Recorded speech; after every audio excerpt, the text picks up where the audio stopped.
Hello, everybody. Welcome again to another edition of Show to V with Mike G, the show of life, the show of Katy, Texas, the show of the Dad Bod Calendar, the show of taking advantage of the break-even bottle there on Sunday night at the Townsend here in Austin, Texas. Today marks a sad day and a happy day. Today's conversation with Bob King, the recently departed Bob King. No, he didn't pass away, thank God, but he did today after 12 years in Austin, finally set voyage to a new destination in Portland, Oregon. I think Bob's really going to enjoy it. There have been a lot of things going on for him personally here in Austin, and it's amazing that sometimes the saddest and maybe the hardest parts of life are balanced out by a new journey and some of the best opportunities. So let me stop being sentimental, and I hope you guys enjoyed this great chat with Bob King.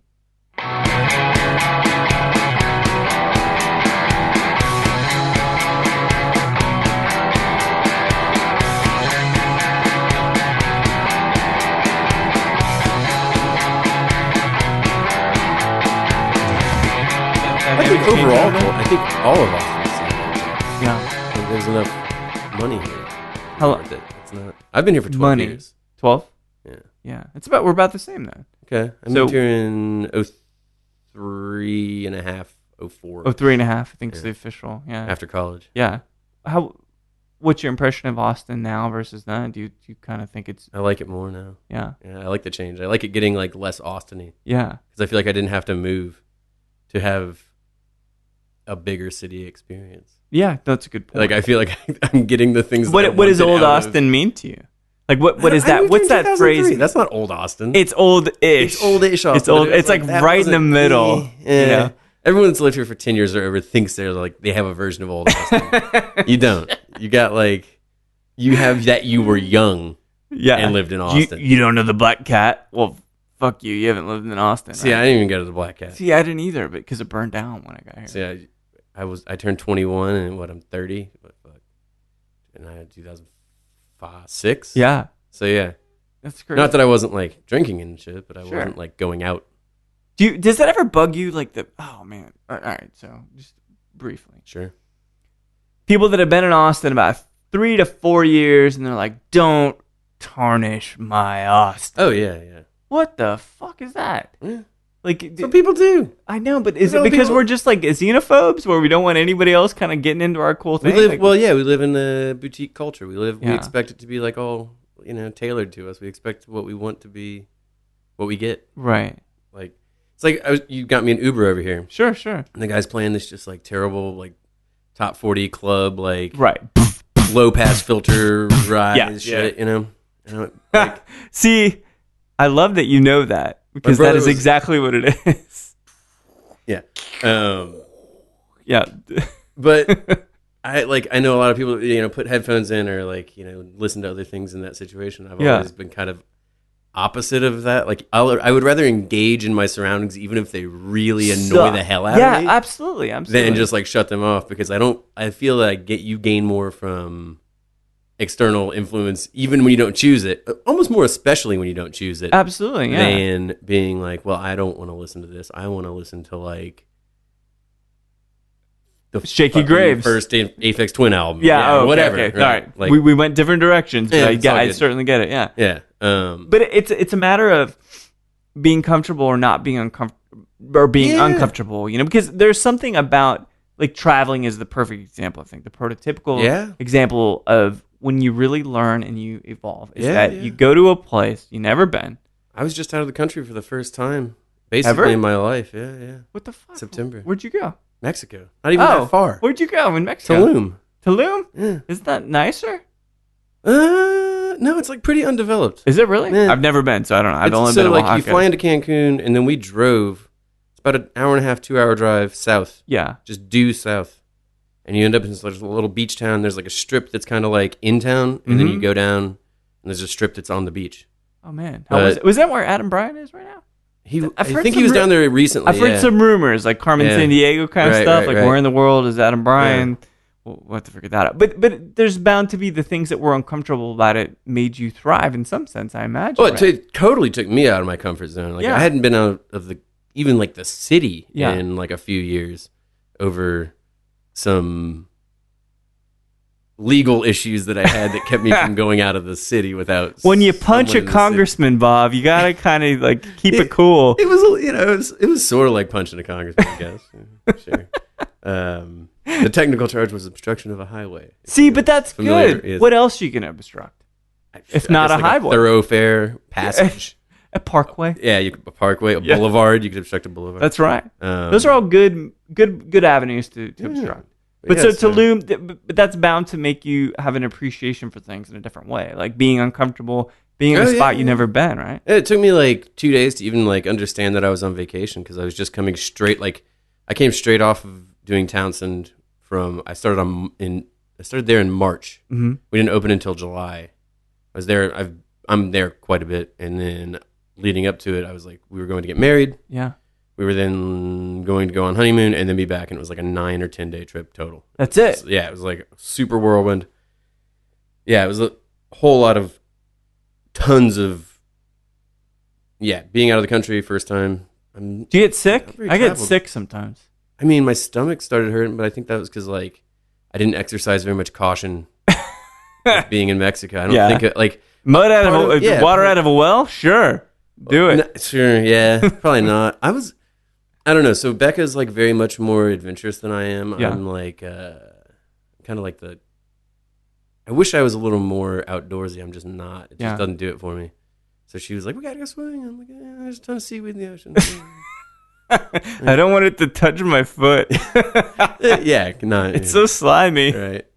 Well, I was just like, I don't know. I could just sit up here and like drink Victoria's. They bring out an entire bucket of ice for the one beer I'm drinking. Oh, that's nice. And I was just like, that's like the hell of a koozie. Yes, not bad. But yeah, no. Where were we? We were talking about people's entitlement to what Austin used to be and how it relates. Let me circle it around. I want to go through the journey of being in Tulum. I'm going to bring it back to Tulum. Like, But the food. How was the food in Tulum? It was great. We had a lot of really good dishes. Oddly enough, a lot of Italian restaurants. No kidding. Yeah, it's a big tourist attraction for people from Europe, particularly Italy. Interesting. And what was hilarious about it is like the first night we got there about 11 after driving in from Cancun. Mm-hmm. Get settled in the house. We go out in the rental car and we're like, let's just find anywhere that's open. Right. And it's raining. We went in the rainy season. Oh, what is so September falls rainy season? Yeah, exactly. Like basically season there starts in like late February. Okay. Kind of into the spring because it's always warm. Right. But then it gets hot in the summertime, so it's kind of like that mid spring. But we found this little Italian joint. We're like, all right, whatever, Italian. Let's just do it. I've heard of that. I'm hungry. That's good. Let's do it. Right. Well, and Becca's Italian anyway. Well, yeah. Supposedly. Lebanese, yeah. You're Lebanese? No, I'm German. Okay, good. I'm German too. Yeah. Good, Germans. Frere King was my last name until 1965. No kidding. Yeah, another odd story there. I suppose that is an odd story. My grandfather wanted to run for school board in Fort Lauderdale, Florida. But he had to change it, make it a little bit easier. No, 1965. Yeah, Frere King in 1965 in Fort Lauderdale is like Hitler. Still hating Germans, right? Yeah, it's 20 years after World War II, and it's Fort Lauderdale, which has a heavy Jewish It's a microcosm and a caricature. Yeah, and he wanted to run for school board. He never did, though. He just changed the name. So there you are. Yeah. King. But it's good. It's regal, at the very least. It's very strong. It's very strong. So you're finding this Italian place. It's raining heavily. Yeah, and like I have, some Italian food, whatever. It's fine. But the cool thing is everywhere has Fernet. Oh, really? And a lot of people have Negronis. They're not very good Negronis, but it's still kind of cool that you see Negronis on menus. Oh, that's great. But yeah, a lot of places just have Fernet. It's like super cheap because you're in Mexico. Yeah. It's like, whatever. It's not going to make you sick. Well, maybe drink too much of it, but. No. What was hilarious was realizing like a couple days in, I'm like, why are there so many goddamn Italian restaurants here? And then I was like, because Italians are the only people that leave their country to travel abroad and land and are like, I need some goddamn pasta. Like, Like, they're the only people that are traveling to Mexico. Like, oh, tacos? No. We have pasta. Do you guys have some burrata? Like, right. Can you help me out? I need pizza. It's funny because it's like, so let's say we end up in Saudi Arabia. Yeah. We're looking around and we're like, hey, I'm from Texas. Oh, shit. What I wouldn't get. Do you guys have any tacos? Like, somehow we've claimed it, right? Like, well, it's funny. Like, so Becca's uncle and his fiance were in Japan maybe 2 months ago. Mm-hmm.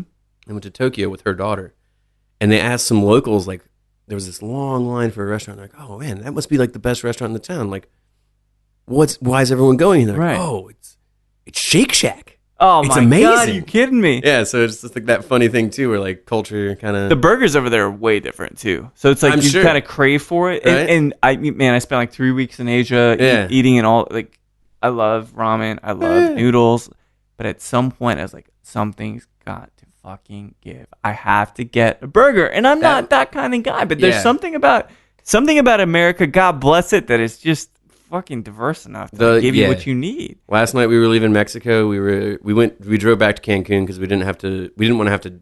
Our flight was pretty early, and we didn't want to navigate driving 2 hours to try to make a flight in Mexico to leave the country. Yeah. Like, it just seemed like, all right, that's a little bit at risk. Let's just give ourselves like the night, you know. Sure. Ended up being like a 3-hour drive because traffic stopped. There were roadblocks.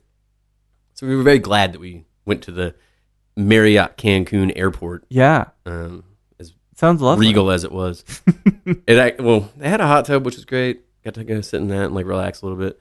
But then we were like going to bed or like hanging out in the room, and I turned on the TV and I finally saw like people speaking English. How was that? Just like, oh man, that's kind of nice. It's kind of nice. It's like, I'm ready to be home. I'm also kind of like, I don't know. Once I'm traveling, I'm the person that no matter what I'm doing, I'm looking to do the inverse. The inverse. Is it? Are you trying to be conscious? Are you a punk rock kid or something? I was a punk rock kid. Yeah. So perhaps that's part of it. It's probably part of it. It's in the DNA. Yeah. It's like, oh, let's go to get pizza. No, let's get chocolate. Like, just to be contrary for the sake of it, you know. It's possible. I'm not pinning you as a guy that's just being a contrarian for the sake of being contrarian. Some people do. I wouldn't disregard. I wouldn't completely dismiss the notion. I mean, yeah. I'll give you. Okay, that's good. But also, just, you know, we'll see how it goes. My Spanish is like non-existent, right? So I'm just like the tourist asshole, just like dos cervezas, I guess. I guess. You know what I'm saying. Porfas, right? I guess. Like, I just want a couple beers, right? Grassy. Tulum's like pretty. Like, it's not super developed, deep, right? But it's a tourist town. Yeah, we were just there off season, so like there were a bunch of tourists. It was just kind of like us, which was actually pretty nice. Yeah, it's a great place in Mexico. If it was a good experience overall. Yeah, definitely go back. Yeah. Well, so I don't know too much about it. So this is the only thing that when I got introduced to the concept of Bob King, I was talking to James at Holy Mountain one time because somehow I just came in for like a happy hour and we were just chatting and stuff. And he's like, "Oh yeah, Bob, this and that." I'm like, "Oh, yeah, I got to meet this Bob." And consequently, we ended up meeting. But so you said you arrived into Austin like 2003, but where'd you grow up ultimately? I went to high school in Katy. We talked about this. Oh shit! You and I haven't talked about this, but we've alluded to it. Yeah. So shit, man. Yeah. I went to school in Katy. You went to Katy, right? I went to Katy High School. I went to Cinco Ranch. Cinco Ranch. Yeah. That wasn't even built yet when I graduated. I was the first class that went from 9th through 12th. That is fucking insane. Yeah. I got pulled over. I was working at Best Buy at West Oaks, across from West Oaks Mall. Remember that? Oh, yeah. Highway 6. There's a Barnes & Noble. There's absolutely, right in there. Gas station at the corner. Hell yes. Highway 6, yeah. There was a Subway in there. That's where I'd get lunch. There's a Quiznos and all that shit. A lot of detail there. But I remember the only real memory I've got of Cinco Ranch, because I kind of live just a little bit off of Grand Parkway, so just a little bit farther away from Cinco Ranch. But I remember not so fondly of Cinco Ranch that I was driving home. That earlier in that day had my car stolen in the Best Buy parking lot because I went to report it at work at 9 a.m. I come back, my car is gone. Jesus. Yeah, so luckily, if we find it, it's on the other end of that same center. All my textbooks are there. The very expensive textbooks, mind you, for HCC at the point. But all my brother's clothes, somehow he had stored some of his Tommy Hilfiger shit in the back. Yeah. All that's stolen. Okay. And so the car, for all intents and purposes, is still reported stolen, even though I've reclaimed it, talked to the cops and stuff. So I'm driving through Cinco Ranch. Trooper pulls me over. I think I see where it's going. Yeah. pulls a scared little frail white kid in the late 90s. That's already had like a long day. A terrible fucking day. Yeah. And so I come in and I would happen to be on my cell phone, which it was not illegal then, right? But the Houston Cellular, those big ass Sackmores kind of looking phones. Call my mom, tell her I was coming home because I was only maybe 18, something like that, you know. And so the cop pulls me over, and I've got the phone, and I've left it in the seat instead of putting it in the dash. And he looks at me, and goes, "Is that a weapon, son?" and all of a sudden, he like puts his hand on his gun, like ready to draw it. It's I'm like, phone. "It's a phone." I swear to God. Here's my hand. It's a phone. I'm dude. I just was been a retail sales. Right. But that's the best memory I have is Cinco Ranch. How is it for you? I mean, it's a lot of rich people in Cinco Ranch, man. From what I understand. Yeah, a lot of oil money. Yeah. My dad was like he owned a company that rented computer software and hardware to new home salespeople. Interesting. It's called Fast Calc. Fast Calc. Yeah, it's like a calculator program. Yeah, yeah. So you like punch in a number and it gives you like a bunch of breakouts of like fast how you're gonna ideally, right? I mean, you'd have to assume. Sure. It was a good company. It was statewide. It was just him. It was cool. He's an entrepreneur. We were the only people in the neighborhood that weren't like oil money. Right. So you actually born in Katy? I was born in Houston. We bounced around 1960, Spring Branch. Katy. But the formative years though. Yeah, junior high school, Katy. Yeah. What were you into in high school? I was on debate and newspaper. I was on newspaper because brother and sister were on it, and the teacher went from Maid Creek to Cinco Ranch and just like found out I was their siblings and was just like, "Oh, you have to do newspaper." Yeah. And then I was on debate because my girlfriend in high school was on debate, and it was a good every weekend she was doing debate things. So I was like, "Well, I guess I'll be on." I did what I do, Lincoln Douglas. Oh, Lincoln Douglas, LD. Yeah. For all those debate people out there. Technically speaking, I was the guy on the debate team that hung out with the debate coach, and we would like sneak off and smoke cigarettes. So I'm not really probably. So the guy like pulling the articles for CX, basically cross X. That's at least when I did. We didn't really do a big CX program. No, it was mostly LD. LD. CX is like the weird, crazy. It is 2-person like cash box of documents. That's right. Like, you know, LD is a little bit more sensible, a little bit more moral. Well, LD is like you write it. You write a affirmative and a rebuttal. Like, yeah. I was like, I'll admit, I did like probably one real debate. Like I was, my basic goal with the debate tournament was to like get knocked out in the first round, so I could just like kick it with my girlfriend and debate friends who were actually like super serious about it. And then I would just like kind of the classic story of someone who's just like floating through high school. Yeah. Or floating. I hated high school and just because it's like you don't want to show. It wasn't just like hanging out with my friends or like listening to music or like doing whatever I wanted. So you mentioned the whole punk thing. Were you really into music at that point too? Yeah. No, I'm probably less into music now than I was then, for sure. Yeah. Anything like really moving you back there in the night? I started listening like my first concert was in 1998. I was in 8th grade. Depeche Mode on their Greatest Hits tour at the Compact Center. Stabbing Westward opened? Oh, yeah. I was at that show, dude. I was at that show. That was a great fucking show, man. Yeah. They played Just Can't Get Enough. I'm like, they're not going to play that. They're not going to play it. It was amazing. They played a bunch of shit. Yeah. That was when Depeche Mode really made sense to me. That show. See that. And Stabbing Westward was killer, too. At that point. Yeah, I was like, I don't know. I wasn't a Stabbing Westward. Didn't really. Yeah. I definitely got to the show early because it was my first concert, and like I forced my fucking poor father to take me to Depeche Mode, who was probably just like, "Oh my god, this kid!" God, like, so much floor on the floor. Yeah, but just like So you're 30, is that right? 30 now. Yeah. I'll be 31 in February. Okay. When's your birthday? Close. February 13th. 4th.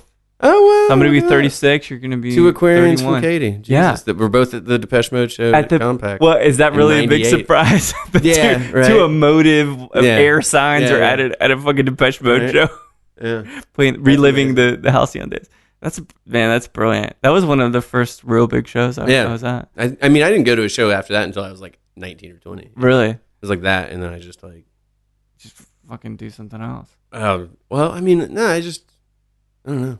Yeah, it's crazy to think though, because you're talking like that was your first show, and I go back to like But I guess you know what? The math's right. Like I think 93, 94 was my first show. Yeah. Which is interesting. REM and Sonic Youth. Okay, yeah. When things were a little more college-y. Right. Or bigger pants. Right. You know, these kinds of things. Yeah. So when did you graduate Cinco? 2003. 2003. Yeah. And you head to college after that? Kind of alluded to it. Yeah. University of Houston or? Texas, UT, Austin. No shit. Yeah, that's how I ended up in Austin. That's crazy. For school, what were you studying at UT? I got an English degree with a minor in philosophy. What do you like about English? Grammar? No, I fucking didn't know. I was 18 and I was like, I was going to go for journalism, and then I looked at the median income of journalists, and it was $32,000, and I was like, then it was $32,000. Yeah. I was like, God, Christ, no way. So I went with English, which was like $34,000. No, it was just I don't even know. You just like it was just something. Yeah. No, I probably should have gone to school like when I was like last year. I probably should have gone to school last year. Then I might have maybe known you'd what I was appreciate it. doing. Yeah, but I was just like my parents wanted me to go to school. Mm-hmm. I didn't really care. I got into UT on like a provisional thing. Oh, cool. I went to UT Arlington for 2 semesters. How is the scene in Arlington? And it's non-existent. It's not, right? I was also super young. My brother was going to school there. We lived together. So we just hung out older or together. younger brother? Older. Yeah. I'm the youngest in my entire family until like my nieces. I see. Or my sister's daughters. Yeah. Yeah. Like cousins, everything. I'm the pure youngest. Gotcha. And my siblings are 6 and 8 years older than me. My brother's 6, my sister's 8 years old. So yeah. So you must have been a surprise of some sort. Of some nature, yeah. I don't know. So Arlington, but you just, I guess, 2 years put in, transfer. Just 2 semesters. 2 semesters? That's not bad. Yeah, and then I went to UT Austin and just kind of got in. I don't know. It was literally every semester would end and I'd be like, I'd be talking to my parents. I'd be like, I don't think I should keep going to school. I don't know what I'm but doing. You keep going, I almost right? went to the Culinary Institute of America at one really? point. But yeah, then I had to, I would have had to get a pre-externship at a restaurant over the summer, and I just didn't want to. Yeah. So I was just like, I'll keep going to college, I guess. I guess. Yeah. Stumbling forward, right? Yeah, literally, like every semester, I'm like, this isn't for me. And they're like, just do one more semester. And then finally, I was like done with college, and I was like, oh, shit, all right. All right. Did you want to teach or anything? No, God, no. God, no. Well, it seems fun, kind of. No. There's a lot of good movies around teachers and students. I didn't know what I wanted. I wanted to fucking hang out. Yeah. Like, just do... I should have just gone and gotten a job in like a restaurant. Yeah. And then when I was 28 or 29, I'd been like, going back to school. And like, it would have made some sense. Now I'm going to study Russian philosophy. Yeah, right. Not then, but no. Yeah, I did English because I'm one of the most remarkably embarrassingly bad people you'll ever meet at math. Really? Oh man, it's comically bad. That's I can do so bad. I can do like bar math. I can Sure. like price out cocktails and spirits, and I can like. That's why like all the drinks at the Townsend end in a 0, so that you can just add them up pretty quick. Yeah, well, no, I'd still be like 12, 13. Well, oh, 20. I think it's 25, right? I'm 25, right? Yeah. Right? Come on, guys. And they think you're negotiating the whole time. Yeah, but yeah, I'm just like I took one math course at UT, Introduction to Mathematics. And it was like you didn't even do math. It introduced math as a philosophical as a concept. It was like these. You know what math does? Are numbers. And I'd be like, we had to find a way to explain stars, man, and that's numbers are. Yeah. So you get out, you get to the English degree. Like, what'd you end up doing? I was working for this really small company at the time. I was basically the only other employee. Mm-hmm. It's called the Green Cart. Wait, Green Cart? They make like sandwiches and wraps. Oh, I don't know. Yeah, where was that? They're in Austin. Still? Yeah. No, but I mean, like, where was it? Did they have multiple shops and stuff? Yeah, like Medici carried it. Oh, okay. Like Royal Blue carried it before they started doing their own sandwiches. Mm-hmm. Anyway, it was just like a little thing, and it was just like I got out. It was summertime. I was like, I'll give it a few months to figure out what I'm doing. Yeah. And then I didn't enjoy that. I was dating this girl, and she worked at a coffee shop that was a door down from where I lived at the time. Where were you living at the time? I was living on Breeze Terrace. Manor Road. It's Thunderbird Coffee on Manor Road. Oh, yeah. And was Flight Path at one point? Is that right? No, Flight Path on 45th. Oh, okay. Duval. Gotcha. Yeah, no, it started as Clementine. That's the one. That is the one I'm thinking prior of. to my tenure. Yeah. But I ended up working there. and kind of enjoying the food service industry. Ended up like managing it, and then one of the owners there moved to Houston to start a restaurant that's thriving. He has a great restaurant group going down there called Treadsack. What's the main restaurant in the group? The first one that was open was called Downhouse. It's in the Heights.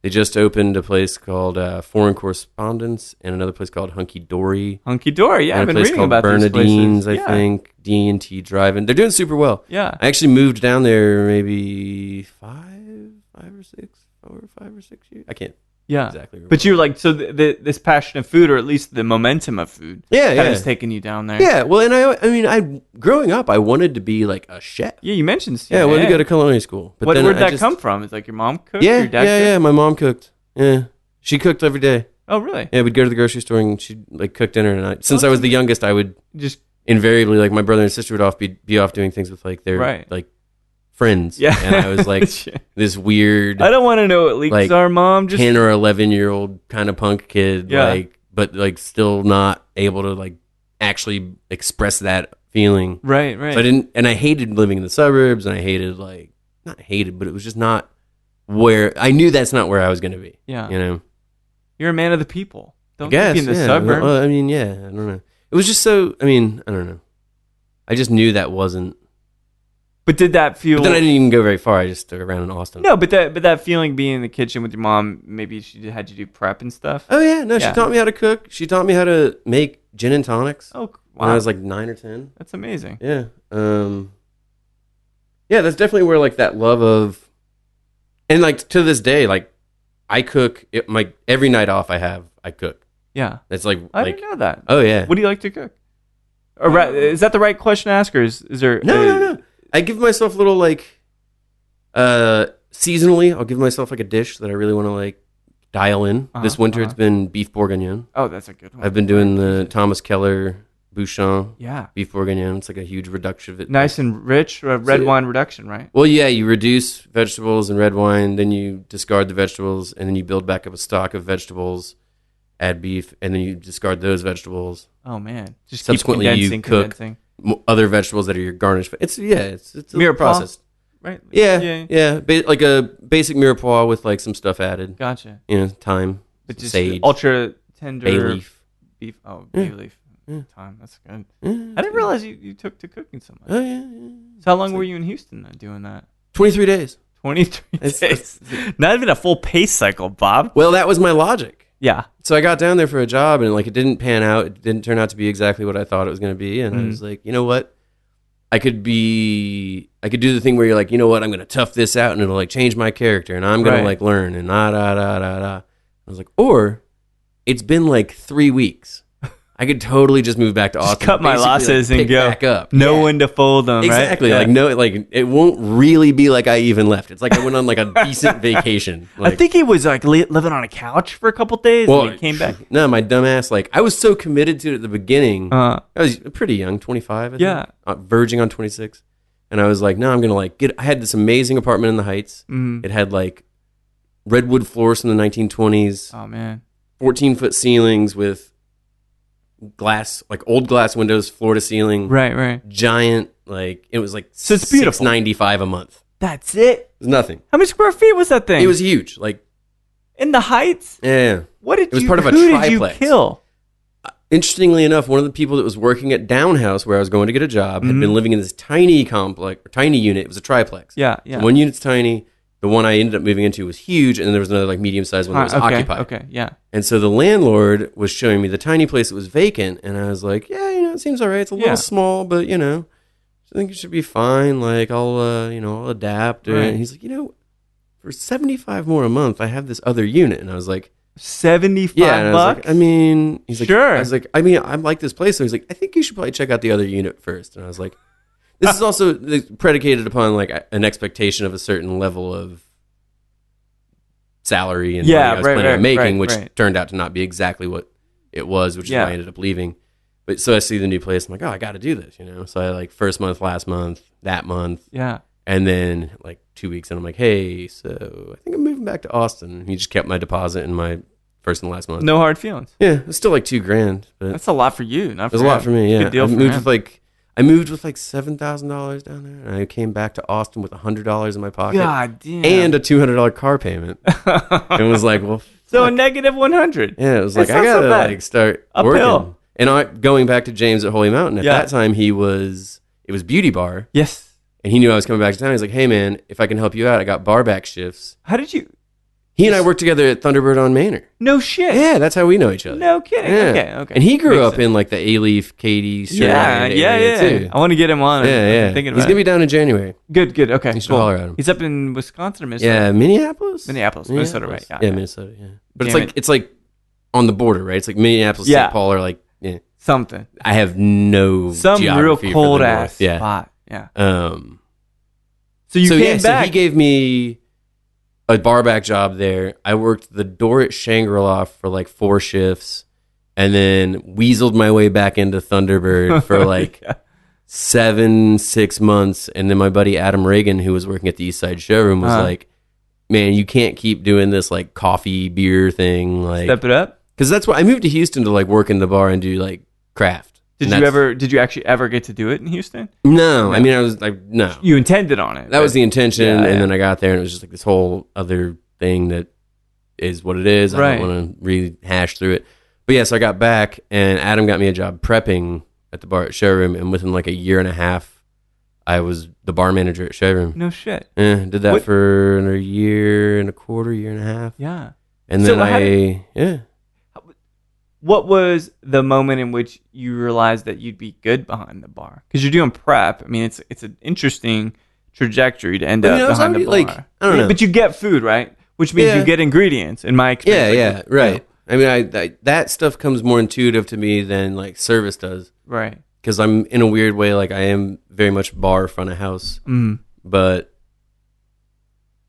I didn't come out of a sort of fine or craft or like that oriented environment. You're dare I say, blue collar, like a guy that's working for it, you know? Yeah, I guess. I mean, you're not a pretentious guy. Yeah, I don't. You know? I mean, I view it as work. You know, I view it as, I like to get into it. But, do you remember a cocktail that kind of, or rather, maybe a spirit or something? They're like, okay, I really see a future in this. Well, I always understood that, even coming from coffee, I always understood that like commodities of that nature, like consumables, are a really hard thing to get rid of. Like as an industry? Yeah. Oh, sure. You're totally. Yeah, like, and my father actually was one of the people that kind of, you know, encouraged, like supported me in that way. He was like, you know, a lot of people think of these jobs as something that are not, you know, you're not behind a desk, you're not doing whatever, XYZ, but really there is no possible way to be outsourced for alcohol. Like there's no one going to be able to take the job of a bartender. You got to be here and you got to do it. Yeah, and people are going to buy alcohol. Yeah, always. Like there is food and alcohol, always. You're never, it's just the entertainment now. It's just what we do as a culture for fun now. It's like, so that kind of gave me a sense that it doesn't matter what you're doing, as long as you do it well and believe in it and want to do it. Yeah. And then it can be whatever you make of it. Sure. Like, yeah, you could toil on Dirty Six for 20 years. Yeah. And never have it become a career. And just like, just take what you need out of it, right? Right. Say no more. But or you can, you know, do whatever, like try to make it something that you find your little spot in the world in, you know, or like your little portion of it. Like you with Genius. It's like, you don't necessarily have to play into what you perceive as right. To be, you know, it's like I didn't have to go become like a Wall Street banker. I understood that in the bar world, I could get where I wanted to be. Yeah. So I think a lot of people, they become too apologetic, and sometimes they ask for permission too much instead of asking forgiveness, which I think is like a better thing, right? Like go do what you, whether it's a cocktail, whether it is a management style, whether it's a spirit, whether it's a brand, whatever, right? Yeah. Don't ask. Do what your heart drives you to do and create something. And as Lemmy says, raise your flag and see who salutes it. Yeah. You know, and that's one of those things. And, you know, whether the spirits market's like that or booze or well, I mean, and we're kind of at a place in American culture where that's still being shaped. Yeah. Like we don't know what the next 10 years are going to look like for bars and spirits and people doing like micro things. And like you didn't have Clear Creek with their large line. Yeah, it's a big line now. 7 years ago. It was like they had the fur and, the pear, probably brand. Probably pear. Yeah. But not that single malt. I can't speak to all of it, but yeah. What's similar with y'all? Like you started with Genius, just gin. Then you have the Genius Navy. Then you have the Satoll. Yeah. Then you have the Oaked, and it's like take 86 Company. It's a small company that's gaining like a lot of traction. Sure. I think people are starting to respond to that. So it's just one of those. It's up to let's put this. I feel it's like up to us. That's exactly right. So it's not up to the multinational conglomerates of companies to run the industry. It was. Because no one knew any better. And now they're scrambling. Exactly. There was such a barrier to entry for everybody that's mid-level and down. But now you can be in a local spot that has multiple locations. It doesn't have to be a national chain. You can have a spirit that's regionally dominant, if you want to put it that way. And you can make tools on a kind of super local economic scale that are lucrative. And it is a good business model. And that's without getting on too much, but that is now. Now. That's what's happening. Yeah, it's like at Townsend, we don't carry LDI whiskey. Oh, no shit. I didn't realize that. Yeah, no. That's incredible. Yeah, because it's just like... They're Distiller of the Year, too, I hear, this year. Did you notice that? I was thinking... All right, well, I redacted that. We are carrying the full LDI line. No, seriously. No, but we don't carry any LDI because it's just that's so strange. That's cool, though. Elliot and I were like, well... What's the point? Why would we... Like, it just represents like a ethically... negative thing to support NDP juice. Like, it's not bad whiskey. Yeah. But do I want 2025 to be like all LDI, or do I want 2025 to be people that are out there making things? It's an interesting point. It is. And because I was grappling with it today in the car because I was thinking about, man, well, what they've got to know what to do too. You can't just make a distillate and not know how to make it and then age it. Yeah. So I thought about that like this. So I thought about like maybe they do make good whiskey. I'm like, wait a minute, I call those motherfuckers like 3 times and never call me back. So done. I'm done with them. Yeah, and again, like the juice isn't bad. It's just like, do we want assembly line whiskey, right? Or do we want something that's in the corner of the garage. Yeah, right. It's interesting. So you were at Eastside, you said, for about a year and a half? Well, I mean, total 2.5, almost 3 years. Oh, wow. But just like running the bar, I think 1.25 years, year and a half. Was that post-Dressel? Must have been. Oh, yeah, definitely. Yeah. He was at Cowboy then. Yeah, I took over after Kelly O'Hare. Actually, I took over after Justin Mork. I took over after Kelly O'Hare. Kelly O'Hare was like my mentor in there. Taught me a lot, almost pretty much everything I know about bartending. Did you lean in a particular type of spirit, something that you really took to? I mean, I think I did kind of like a typical thing. I got in. Whiskey was the first thing that I was like, this is really cool. But then I jumped to rum, which a lot of young bartenders do because it is like a super versatile, interesting thing to jump into. Sure. It's also really pretty affordable. Very affordable. So you can go get like some Eldorado 15 and be like, oh, this is really cool, like extra aged rum. Yeah. Like, get a 15-year age. Yeah. 15-year-old bourbon. Yeah. Try. Yeah, exactly. I mean, gin, I'd always been into gin, but it's something that I'll kind of like do a couple weeks on gin. Yeah. And then pull back down. It's going to always my comfort be there. zone. It's not, and then I get back into it and then pull back down. Right now I'm really like that Sip Smith VJOP. It's good. Yeah, it's really nice. It's good stuff. I mean, they're doing some cool stuff. They did like a Christmas release this year too. Okay. UK only, but yeah. but yeah, I guess the first thing I was really into was a Boulevardier, which is kind of a cheat. Yeah. Why is that cheat? Because it's not fancy enough? Well, no, because it's not really a classic, and it's like it's a like anymore. Like Boulevardiers are just a little like heavy-handed for me. You think so? They lack a little structure to me. Yeah, maybe. The bourbon and the sweet vermouth and the Campari, it's like 3 sweets. Like what makes a Negroni work is that gin is dry. Yeah. It's good. Like a Boulevardier is like it's a little heavy-handed, but I mean that's personal. No, but that's good. It's good to struggle with it. But that was probably the first thing that I was like, that's my drink, Yeah. And then, I don't even remember where I was. No, it's all right. Well, then after showroom, I jumped into real estate briefly. Really? Yeah. How long did you do that? 6-8 months. Did you just feel like the bar industry I isn't think enough? I got beaten down just running showroom Yeah. and just lots of things, and the obstruction of a highway played into it. Yeah. Did you ever have business cards printed with your picture on them? No, I never had them with my picture printed on. I probably Because King should've. is a great, like King Realty. Well, that's what my dad does in Houston now. Joel King. Oh, he was no shit. he was my broker. Oh. But I mean, I never did a transaction, so Yeah. But still, like, it's a moot part point. of it's like 50% is the card. Yeah. I probably should have had a better card. think. I got an iPad. I thought that was like super That's pretty pro. good. Yeah, Yeah. I was like, I'm gonna be super pro. I got an iPad. Did you buy more dress shirts or anything? Yeah, kind of. I mean, sort of.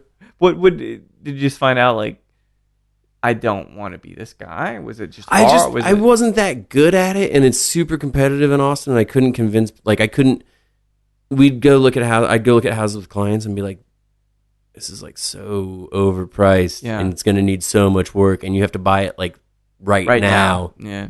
And I couldn't, it's way more my style to be like, hey, check out this A little spirit bit more or cocktail. laissez-faire. Yeah, you know, it's more reps, but Yeah. it's basically the same. So at that point, were you just kind of like, well, did you Yeah. want to go back to the bar business? Well, I mean, it's what I know. Yeah. And I knew that real estate wasn't going to become this golden horse that like put me in the, 1%. Yeah. So I was kind of like scrambling. I didn't really know what I was doing. I was actually still picking up shifts at Holy Mountain during that time, like Fridays and Saturdays, which was an awesome thing to do because it's just like 4 hours, make some money, hang out with some cool people. No, and then Justin just one night we went over to Key, and Becca and I were sitting at the bar, and he was like, "What are you doing these days?" And I was like, "Oh man, real estate sorta. I guess kind of working at Holy Mountain. I don't know. Like I don't know what I'm doing." So we have it. Would you? And I don't want to dramatize it, but would you say you were having some kind of creative crisis at that point? Yeah, I mean, I don't know if it was a creative crisis. It was just kind of a floundering of what it like. I was heading towards 30. Yeah. I knew it was looming in my mind that like the statement like what you do when you're 30 is what you're gonna do for life. Right. And I was like, fuck, So, like a rubbish sentiment. yeah, no, it's ridiculous, but it is still something. echoed in my mind. for sure. Like as much as I didn't want it to, I was still like, yeah, I mean, it's kind of true, Yeah. And I was like, well, I don't know. He's like, well, what are you up to? I was like, I don't know. He's like, well, I got a thing I might want to talk to you about. Yeah. Like, do you have some time to sit down? I was like, yeah, dude, like, here's my number, let me know. And like, he didn't get in touch with me for maybe like 2.5 weeks. Actually, he didn't get in touch with me for like 2.5 weeks, but at that time I'd been interviewing with Laundrette to run their bar, but they ended up dissolving the program or the position. Okay. So it wasn't like a thing. It was just like they didn't need someone to run their bar, which was the only, like, I don't know that I would have just wanted to go there and bartend. I was kind of ready. Like, I knew that if I was going to go back to the bar world, I was going to be in a position that was somehow management, somehow like career oriented. Yeah, right? It was going. It was like because I was already at Holy Mountain, where I was like, all right, I mean, I can go clock some money, make bills, and whatever. Right. Do you want something more than that? Yeah, I knew if I was going to do it, I wanted to give it like an honest go and be like, this is a career. This is like a because of that looming what you do when you're 30 kind of thing. It's a good. It's a both a curse and a blessing. Yeah. So 2.5 weeks go by and Justin hasn't contacted me. I'm like, well, I guess that's not happening. I'm not super worried. I'd found out that Laundrette wasn't looking for that position, so I'm just kind of like, all right. It's like probably early February. My birthday is February 13th, so I'm like, all right, I'll be 30. And I have like no idea what I'm doing. No prospects? No prospects. I just gotten engaged with Becca on December 1st of the previous December. Like obviously that was the start of 2015, so 2014. Yeah. And was like, well, I have like no money to do anything. I sold a bottle of William LaRue Weller to a cop in Chicago over Craigslist to buy her engagement ring. What year was that LaRue Weller? 14. That's a good bottle. Yeah. Yeah. You get some good money on it at least? I made some good. Yeah, I bought a damn engagement ring with it. I made some good money. That's what a good bottle of bourbon is really worth. I would say, but it would kind of like ruin like a whole. Like, no. Yeah, you sold marriage. A good bottle of bourbon for a good engagement. Yeah, exactly. That's all that matters. It worked out well. Yeah. It's good. Good to have him in the reserves. Yeah, it worked out. It was I wanted to drink that whiskey, but I wanted to buy an engagement ring for Becca more. So I vow to you, and you probably had it already. If you haven't, once this all concludes and we're done, we wrap. Let me share the 2014 William LaRue with you. I will take you up on that because I was bought some on my birthday of last year by Becca at the Grackle. Yeah. And I was yucking it up with a buddy and looking the opposite direction. And I thought someone had handed me a shot of Fernet. Oh, no. And I wasn't looking. And I was like, yeah, ha, ha, ha. 70%. Shot of Fernet. And it was just like, kunk. And it was like, oh. Yeah, it's stifling. If you drink it, it's I think it was 70, 71 last year. Boom. Just down the hatch. And was just like immediately like, A, I'm really sorry that I drank that nice whiskey like that because I'm an asshole now. B, I am like immediately drunk. Yeah. And C, like, I just, all right, good night. That was like the turning point. Let's relive it a little bit. Yeah. You know, and I won't put on a blonde wig or anything, but I'll certainly pour a little. Well, she's not blonde anymore. Oh, that's right. She's the kind of brunette, right? Yeah. She looks great. So when did this stuff? Well, all right. Let's take.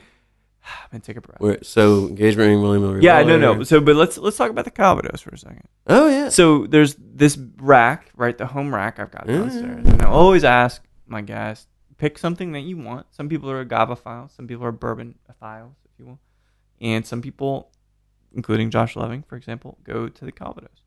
So we've got, what is it, 375. They couldn't even do a 750. That's how good it was. They had to keep it at 375. Remarkably good. It's incredibly good, and it's Eric Bordelais. It's a 53% single cask, 18-year-old Calvados, released by the formidable and staunchly French Nicolas Platzi.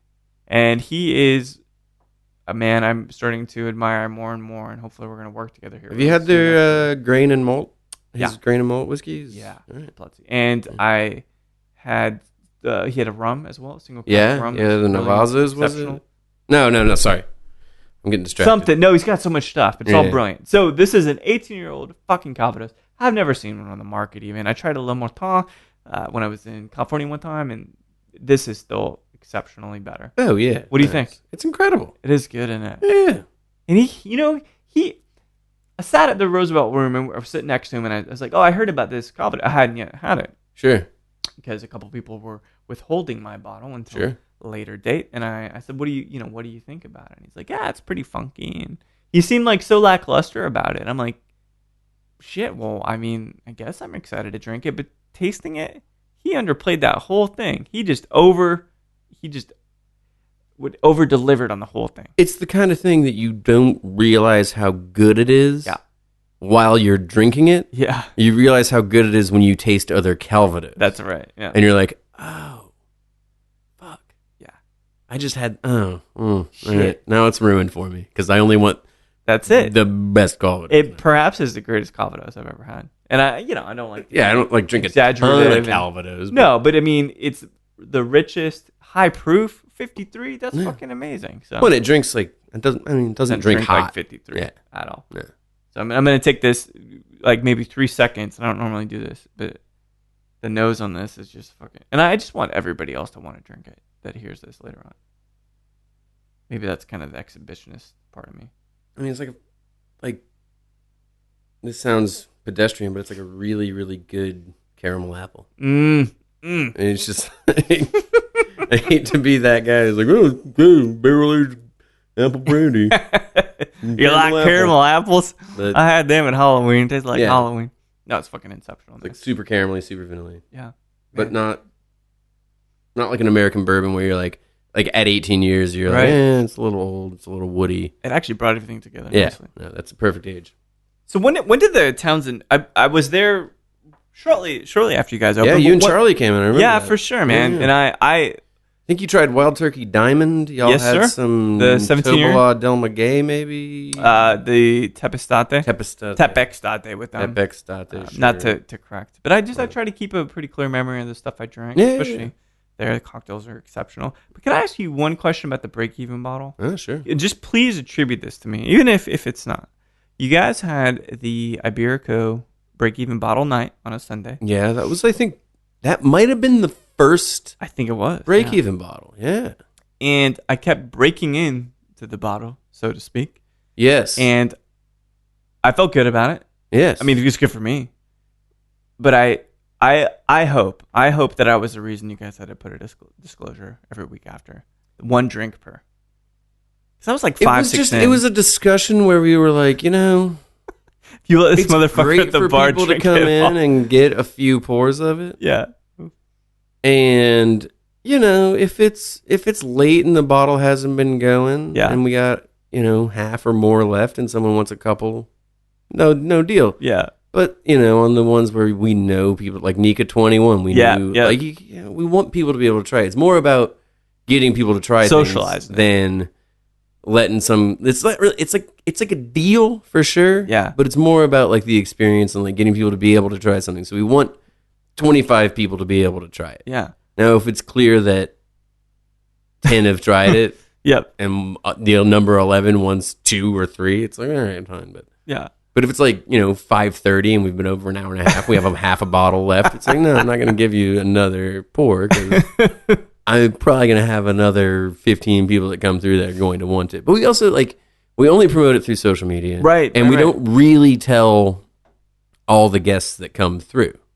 It's kind of like in the know. If you come in and you ask for it, you'll definitely get it. If you come in and you don't really know about it and you start to, chat and I don't know. It's a cool program, man. Maybe we stole it from Bobby Hugo. Yeah. But we also try to give as much credit you give as him we plenty can. Of credit. You cite him like you would if you're writing a paper. So you're fine. That was our logic. We went through a couple weeks of being like, we really want to do this, but we're just ripping off Anvil. And then let's just rip off Anvil and just say we're ripping off Anvil. But let's pull back for a second and think about it from a commodity perspective or from a retail perspective. Walmart's been doing that shit forever. True. They got plenty of break-even deals. Yeah. So the concept of a break-even bottle is brilliant to apply to spirits. Which is fun, it's totally fun, man. But it's been around. And people get to try cool shit. Really, and that's cool like shit. I still lament. And it does skew the market in some ways, which is kind of fun. Like, we don't do the super... Like, Anvil does like the... Like... Macallan M and the break-even pour is still like $60. And you're like, I still can't afford that. Yeah. We're going for like the egalitarian break-even. We're like, you can still afford it on regular, but it's really fun to not have a regular price. There was that, and I still regret not being able to try that 1989 Armagnac. The Le Baron? That's right. It was really good. Thanks, man. We did another. It was really good. Like, it tasted good. I don't remember the tasting notes, but it was good. It was pretty good. You're really sad you missed it. That's ultimately what I'm saying. We did another Armagnac after that pretty recently, like a couple weeks ago, that was better than the Le Baron. Maybe that's what I'm thinking is the newest one. It was an 89. That's the only thing I remember is a good year. The Le Baron. Okay. Either way, like I'm trying to keep up on it. Next Sunday we're doing anything we still have that was on break even. Gotcha. Is available. What is 25 pours. 25 pours. We're going to have all the bottles lined up. Mm-hmm. It'll be Palazzi grain, Le Moisson single malt. Mm-hmm. You don't have to go through all the bottles. I'm trying, Delmagay Tobler, some other... Any bourbons? Any bourbons? I imagine they're all pretty Wild Turkey Diamond, I think, was on there. Yeah. Garrison Brothers Cowboy was on there. Yeah. Nika 21's on there. That's a good one, too. Yeah. You excited about it? Yeah, it'll be fun. It'll be cool to have like a range of things for people to try. Yeah, it's an interesting program. It's one of the kind of more riveting it's a fun thing features to do, of the Townsends. Yeah, every Sunday it's like something to kind of bring our friends in and say like, hey, we're not making money off you, but come say hi. Try drink something cool. Yeah. Have a beer. For sure. Like, because you only get an ounce of the booze. So yeah. You're going to want something else. How's your experience been at the Townsend so far? I've loved it from a customer's perspective. No, it's been great. Like 2016, we're ready for 2016. Bracing yourselves. Yeah. It's going to be. Because it's been continually kind of on the upswing, right? Oh, yeah. It's been crazy up there. It's been great. Yeah. It's a really, really interesting spot. It's beautiful, Yeah. A little bit swankier than I deserve, I think. Well, it's the kind of, it's hard to remember that when you see it during the day and like the back end of it all the time. Right. It's hard to remember like when people come in, they're greeted by like a somewhat striking, pretty elegant space. Yeah. Because I'm used to like Holy Man, which is Holy Man's amazing. Used to, like, at Townsend crawling into like the storage cubby, which is behind a banister and it's a whole, literally a square in a wall where all our dry goods are stored, and you're like, my hip's gonna dislocate, and then you're like worming your way out of it, and you go back down, and it's just kind of like, I mean, we also, I don't know, we are like elegant and such, but we play kind of out there, playlist kind of music. You guys all have facial hair. That helps. Don't you all? Yeah. I feel like I vacillate between facial hair and no facial hair. Well, for the moment, this particular in the phase, wintertime. Yes, in the wintertime. Winter, as having started today, right? Yeah. I guess, truly. Yeah. Truly. The facial hair bit. And I mean, I'll be forever memorialized with facial hair in the upcoming Bartenders with Dad Bob, Bods. how could I forget? Oh, God. So, Stephen Robbins is doing a calendar. He's the facilitator. We'll call him the mastermind. The mastermind, good. And it is, and I don't remember the charity. Do you recall?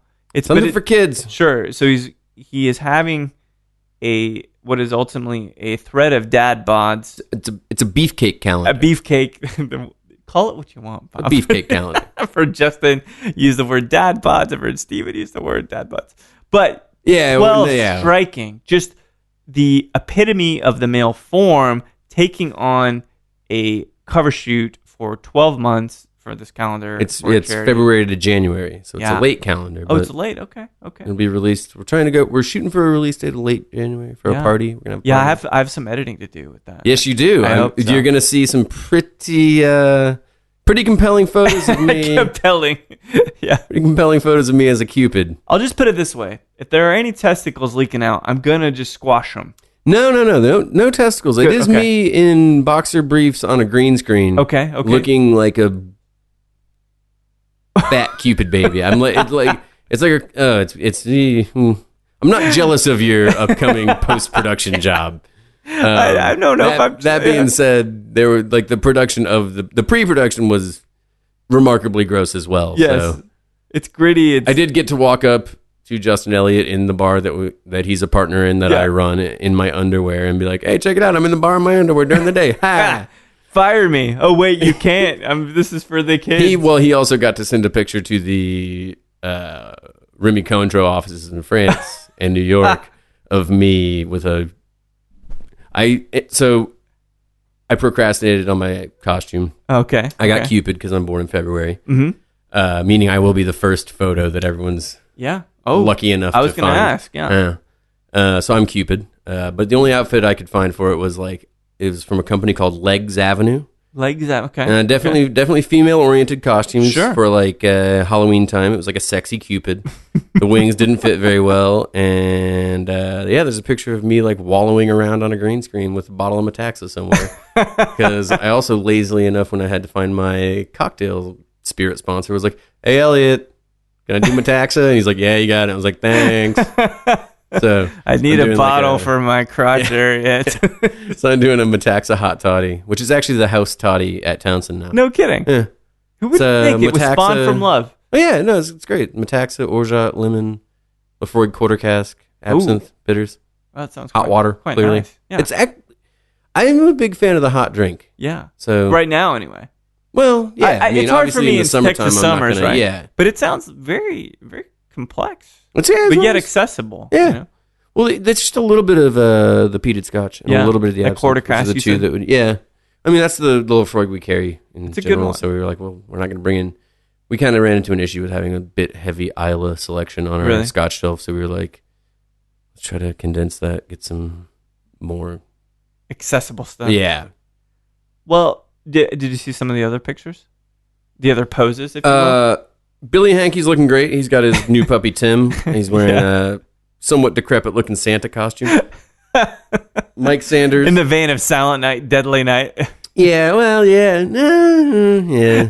He was almost like a Warhol Santa because he's wearing a wig over his regular hair, but you can still see the regular hair. I see. It's like, like when Warhol would go get his wigs. That's cut. right, yeah.